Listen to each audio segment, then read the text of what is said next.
Hello there you guys, welcome to one of my videos. This is your Real Sociedad Manchester United preview. It's the Europa League round of 32 first leg. It's Thursday 5 to 6 kick-off. It's going to be played in Turin due to the travel restrictions in Spain.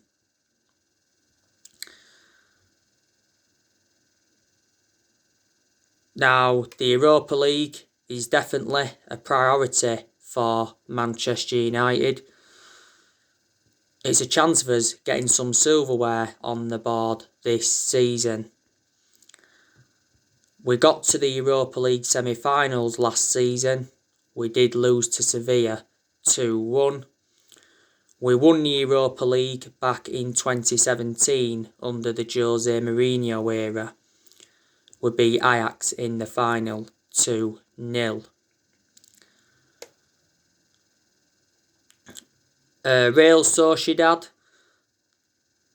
they're sitting 5th in La Liga. Their current manager is Emmanuel Alguacil, if I pronounce his name correctly. Real Sociedad have obviously got Adnan Januzaj.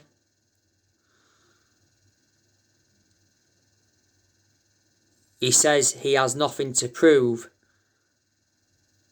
on a reunion with Manchester United. They've also got David Silva. They got him on a free transfer last year from Manchester City. They recently brought Carlos Fernandes in. They've got Monreal.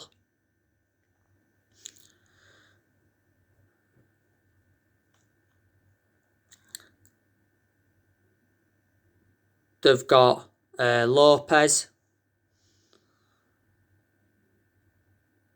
So they are a few of Sociedad's players. I think they've also got some injuries. Don't forget they lost Willian Jose. I think for this game, Ole Gunnar Solskjaer needs to rotate, and I am expecting him to make changes from the 1-1 draw with West Brom recently.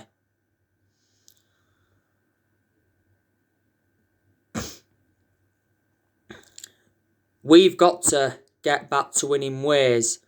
We've only won 1 of our last 5 games in the Premier League. It was a very, very disappointing result against West Brom. It was also a very, very disappointing performance. You know, Ole Gunnar Solskjaer gave his perception on that game, and he said we need to play better. He said we give ourselves a tough start.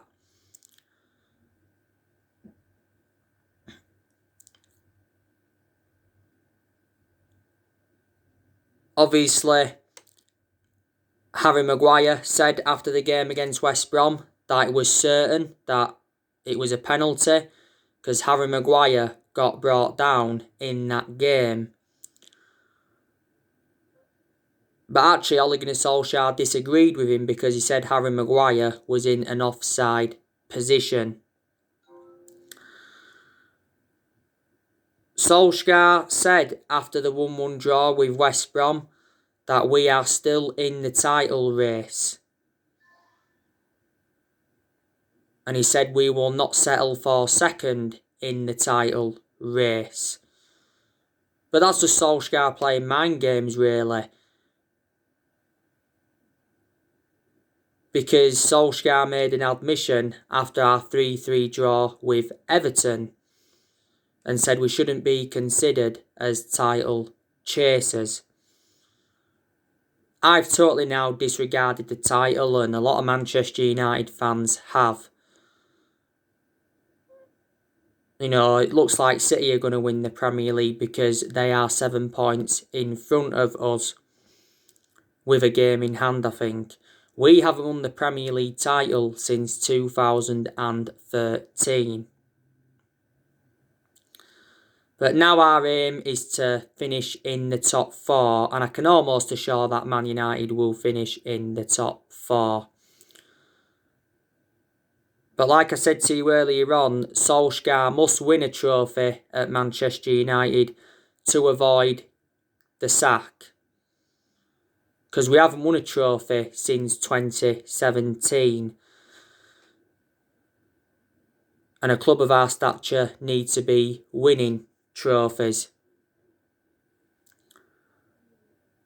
I am still Ole Gunnar Solskjaer in, despite us being out of form recently, because in recent months I have seen improvements. Performances have improved and certain players have improved. Maybe there's some Man United fans that are Ollie out, but if we was to sack Solskjaer, it wouldn't really solve anything, would it? This is his 3rd season, his 2nd full season. I think he's going to be given at least another season at the football club. I've already told you my biggest concern about Solskjaer is his decision making, because in a lot of his games at Manchester United he's been very tactically naive, but there's also been some games where he's showed tactical flexibility. But we do deserve credit for sticking with Solskjaer, because he could have easily have been sacked as Manchester United manager, because we've endured very, very bad periods under him. We're enjoying a bad period at the moment. Earlier on this season we was poor. First part of last season we was poor. We enjoyed our worst start to a Premier League season for 30 years.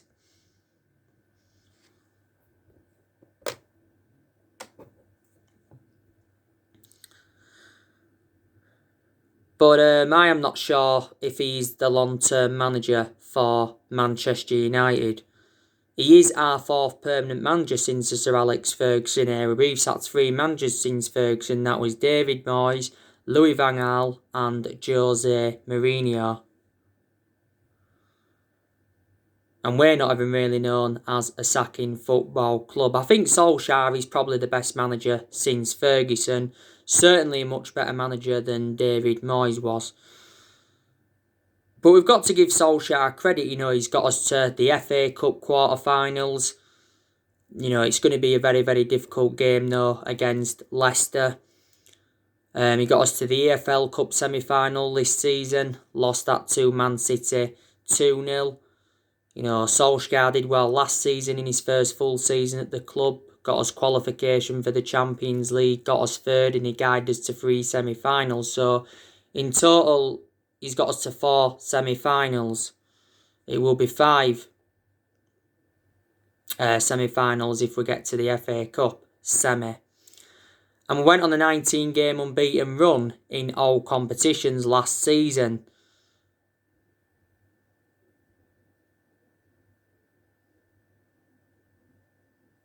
And we was 14 unbeaten in the Premier League.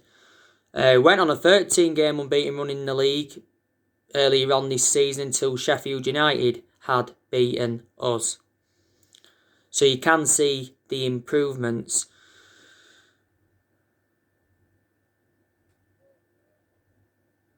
Solskjaer has been Manchester United manager now for over 2 years. So reflecting now on he's been at the club, he has gained some managerial experience and he has learnt quite a bit on the job.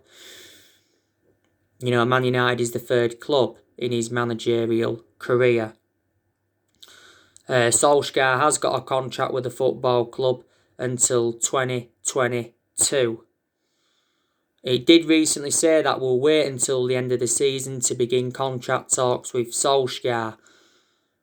He says we could offer him a new 2-year deal on one condition, that's if we qualify for the Champions League. Solskjaer has 16 months left on his current contract. We did appoint him in December 2018 to replace Mourinho. In his first 3 months at the club, he was the interim manager.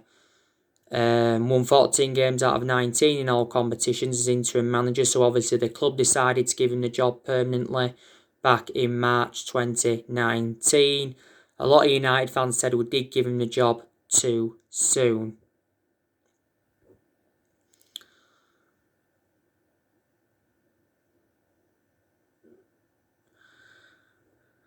But I think there's a few things that Solskjaer's got to do at the football club, like I've gone through with you before. I think he needs to give Donny van der Beek more opportunities. You know, should he now put Dean Henderson as number one?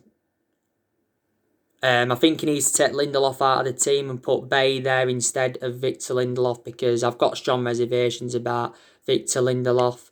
And like I've said, he's got to get his selections right persistently.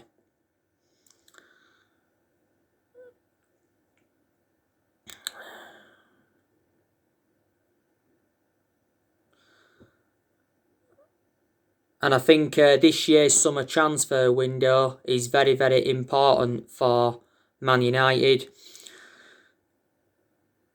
You know, because we've got to make more signings. I've already given you the 3 areas where Manchester United need to strengthen up. Hopefully the board backs Solskjaer in the summer, because I think the transfer windows Solskjaer's endured so far, he hasn't been backed enough by the board, and he's endured 4 transfer windows so far as permanent Man United manager. And Woodward has come out to show his support for Solskjaer quite a few times. Woodward did say towards the end of last year that he will back him with a long-term plan centred around summer transfer windows. He says we will smash our transfer record in the summer. Woodward is set to hand Ole Gunnar Solskjaer a huge war chest to sign top players in all areas. It recently said Man United have a 5-man centre-back shortlist. I think a new centre-back is Ole Gunnar Solskjaer's priority. But there has been a lot of players on our agenda. Earlier on today, I give you the news on Sergio Ramos from Real Madrid. You know, Man United could sign him. According to recent reports, Sergio Ramos will leave Real Madrid on a free transfer this year. Man United and PSG want him. He's rejected 2 contract offers from Real Madrid.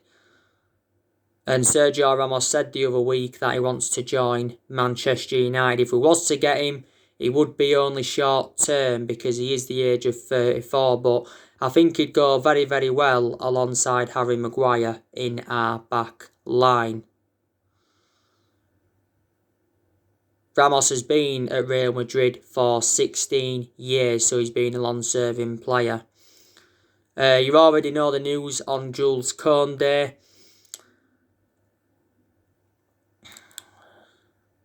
I've already given you the news on Erling Haaland.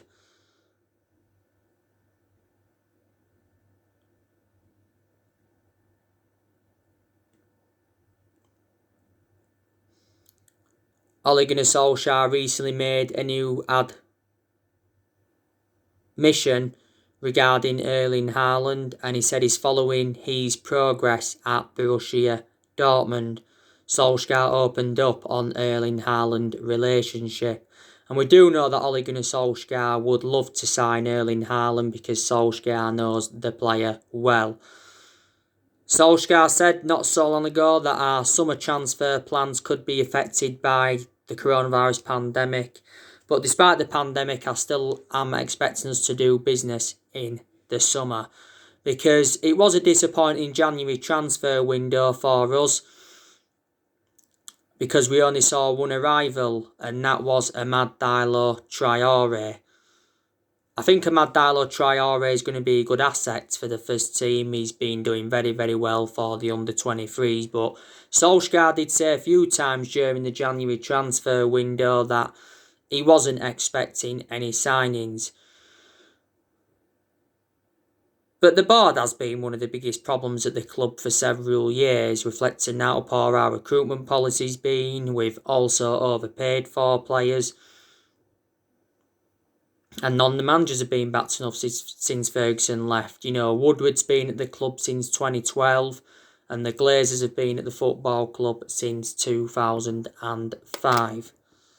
But to Ole Gunnar Solskjaer's credit, he has got rid of a lot of the deadwood since he got recommended in as Man United manager. And we saw a few players leaving the January transfer window. We saw Jesse Lingard go out on loan to West Ham. We saw Tiedemann Mengi go out on loan. We saw Facundo Palestri go out on loan. Modena Gallo said his farewells to the club. We saw Rojo go, and we saw Timothy Fosu-Mensah leave. I'm actually expecting more players to leave Manchester United in the summer transfer window. Like I said, there's a chance Paul Pogba will leave Man United in the summer. 3 clubs want Paul Pogba, and that's Real Madrid, PSG and Juventus. There is a good chance that Paul Pogba will go back to Juventus. He did enjoy 4 good years with them before he rejoined us. And reports from Italy recently said that Juventus offered us 4 players in exchange for Paul Pogba. So he has had a long-running transfer saga. But there's also a chance Paul Pogba will stay at the club, potentially past the summer. Now, Paul Pogba has got a thigh injury, so he's not going to be available for this game on Thursday. I think he's going to be out for another 2 weeks. I said to you, didn't I, earlier on today, that Paul Pogba could return from injury sooner than expected. The vast majority of Paul Pogba's performances have been good in recent months. Don't forget he did have an ankle injury earlier on this season, and he had an ankle injury last season. So he's sustained a few injuries now as a Man United player. We recently held talks with Paul Pogba regarding his future. Ole Gunnar Solskjaer insists that he's happy at the club, and Solskjaer suggested that he could sign a new contract.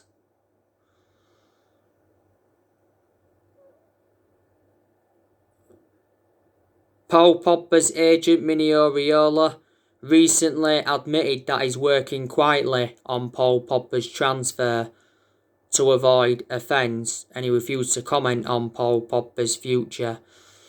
Don't forget, back in December, Mino Raiola made an announcement regarding Paul Pogba, and Solskjaer was furious with Mino Raiola's announcement because it was just before the game against RB Leipzig in the Champions League. Earlier on this season, we triggered that 1-year extension on his contract, so he's under contract with the club until June 2022. And as it stands at the moment, he is our most expensive signing because we paid £89 million for him. This is his 5th season at the football club since he rejoined.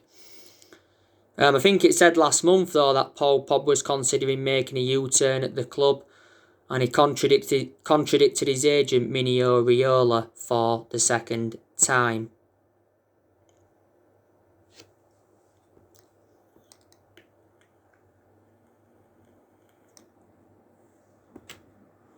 But yeah, like I say, Paul Pogba is a big miss.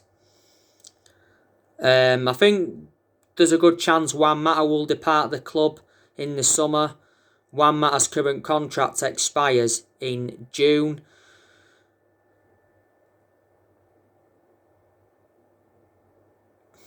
We've not triggered that contract extension yet on Juan Mata's contract. Earlier on this season, Juan Mata rejected an 18 million a year contract offer to play in Saudi Arabia. I think he's had a good career at Man United. Mata, he's been at the club now over 6 years. He's made over 200 appearances in all competitions. He scored 50 goals. We got Juan Mata in a deal worth £40 million from Chelsea back in 2014. Matic, he's another player that could leave in the summer. He's obviously not one of our first choice midfielders, but he still gets his chances. And as you all know, I've always had my reservations about Matic because he's always been a slow player. But he's had some good games as a Man United player. We got him in a deal worth £40 million, and he's been at the club now, is it around 4 years. Phil Jones, I'm expecting him to leave this year as well.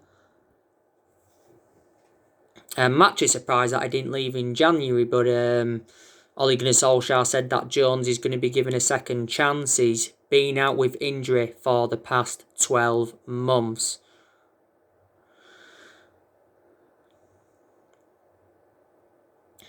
Could Daniel James also leave the club in the summer?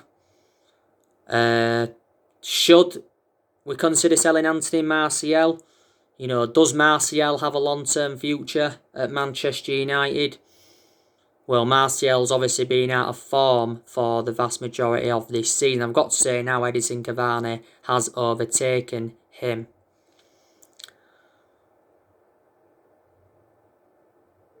But like I said, there's a few players now at the club that don't get into R11, Tuan Zebe don't get into R11, Brandon Williams don't get into R11, James don't get into R11, Juan Mata doesn't get into R11.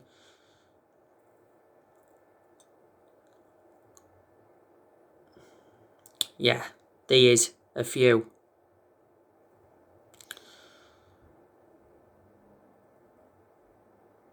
And we have extended a lot of players' contracts since Ole Gunnar Solskjaer came in. What? No. Since Ole Gunnar Solskjaer came in as well. So that's good.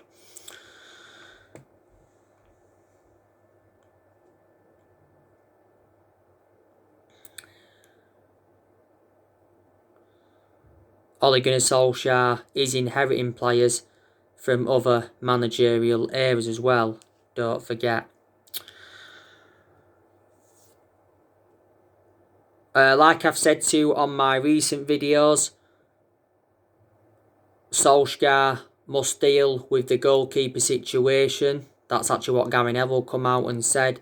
Solskjaer has recently warned David De Gea that his place is not guaranteed in the Man United team, but he said that no one's place is safe at Manchester United. They've obviously got to earn their place by putting good performances out, but I think David De Gea is going to remain our number one for at least this season. To be fair to De Gea, he did well in the West Brom game. He made what a save from Robert Snodgrass, and he made 2 very, very good saves to deny Diagne in a matter of seconds. But David De Gea did get criticised a lot after our 3-3 draw of Everton because he made 2 mistakes in that game, and effectively De Gea cost us that game. But he's made calamitous mistakes now in the last couple of years, and he has become a liability because of that. But a few years ago, he was regarded as the best goalkeeper in the world. He's been a long servant at the club as De Gea. But Solskjaer recently admitted that it's becoming more and more difficult to leave Dean Henderson out of the side. And I think at some point Dean Henderson will become our number one. I think Dean Henderson is reliable enough now to become our number one because Dean Henderson has now got that experience behind him. He did enjoy 2 successful loans with Sheffield United. And he's done well in the games he has played in this season. You saw my video that I did earlier. I said Anthony Martial and Marcus Rashford need to be dropped. So I don't want to see any of them starting against Real Sociedad on Thursday. We've overplayed Rashford. That's one of the reasons he needs a rest. And plus, he has been out of form recently as Marcus Rashford. When Rashford has been in front of goal, his decision-making's been poor, his passing's been poor, and his finishing has been poor. Let's be honest. But he's still a very, very good player, is Rashford. And like I said, Martial's been out of form for the vast majority of this season, hasn't he? You know, he's had chances, but he just hasn't converted them. But like I say, there is players that are really, really improving at Manchester United. You know, Luke Shaw's really improving. And Wan-Bissaka's improving. Bay's done well in the games he's played in. It's got to give him credit. But he's too injury prone, Eric Bay. I think Fred's really, really improved. Weren't too good though against West Brom recently on his 100th appearance for the club. Donny van de Beek's a good player when he plays. You know, most of Donny van de Beek's appearances come from the bench. You know, in most of Bruno Fernandes's games, he's been very, very consistent. But there's been a few games where he has looked off the pace. Fernandes wasn't good against West Brom, apart from that fantastic volley he scored. You know, Greenwood's done very, very well recently. Despite scoring, you know, Cavani's made a fantastic impact since he's come in. So, yeah, we have got some very, very good players. And I think our current squad is good enough to finish at least in the top 4.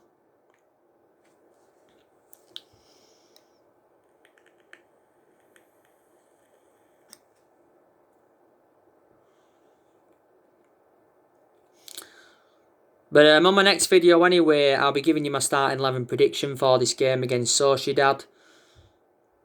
You know, our next league game is Newcastle. You know, Manchester United should be winning that. But revert back to what I said about Solskjaer, you know, if we sacked him, it wouldn't solve anything. But if we sacked him, who would we appoint in? Because obviously Pochettino's no longer on the equation because he's at PSG and he was the favourite to take over Man United. Thomas Tuchel's at Chelsea, so he's not available. You know, Julian Nagelsmann, there's been talks of him coming to Man United before. Massimiliano Allegri's been on our agenda before as well. But like I've already said, we're not really known as a sacking football club. You know, we haven't been the same team since Ferguson retired. And we're never ever going to be the team that was under Sir Alex Ferguson. And no one's ever going to achieve what Ferguson did at the club. So anyway guys, that's everything to update you today. Drop your comments, likes below on the channel. If you do, consider subscribe as always. And take care. God bless you all again very, very soon. Thanks for watching.